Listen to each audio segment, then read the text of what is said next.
இருமுடிதாங்கி ஒரு மனதாகி குருவெனவே வந்தோ இருவினை தீர்க்கும் யமனையும் வெல்லும் திருவடியை காண வந்தோ.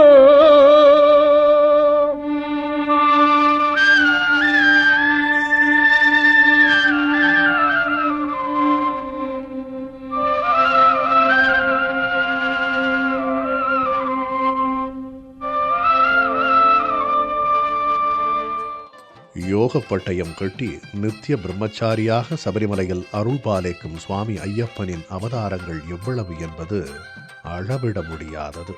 ஆயினும் 8 அவதாரங்கள் அவருக்கு இருப்பதாக சிதம்பரம் நடராஜர் ஆலயம் கட்டியம் கூறுகிறது. அங்கு 8 திக்கிலும் 8 உருக்குண்டு சாஸ்தா அருள் பாலிக்கிறார். சாஸ்தா உபாசகரும் ஆராய்ச்சியாளருமான அரவிந்தன் சுப்பிரமணியன் தனது மகா சாஸ்தா சரிதம் என்ற புத்தகத்தில் 8 அவதார சிறப்புகளை மிக மேன்மையாக விவரித்திருக்கிறார்.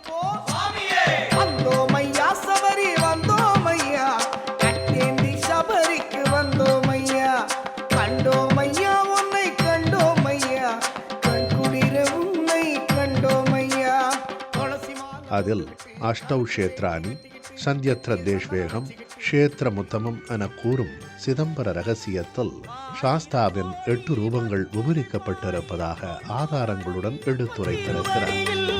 1000 கோடி பக்தர்கள் பாடி தொழுவார் ஐயப்பன் திருவடியில். அந்த ஐயப்பனே ஒரு குழந்தையின் வடிவில் அருள்மழை பொழிந்தது உன்மடியில். அதன்படி பாலசாஸ்தா, தர்மசாஸ்தா, காலசாஸ்தா, கல்யாண சாஸ்தா, கிராத சாஸ்தா, வித்யா சாஸ்தா, ஆரிய சாஸ்தா, ஜெகன்மோகன சாஸ்தா என அவருக்கு ரூபங்கள் இருப்பதாக குறிப்பிடப்பட்டுள்ளது. ஆதி சாஸ்தாவே மகிழ்ச்சியை அழிக்க ஐயப்பனாக அவதாரம் எடுத்ததாக புராணங்களில் கூறப்படுவது உண்டு. தமிழ் இலக்கியங்களில் கூறப்படும் சாத்தான்தான் சாஸ்தா.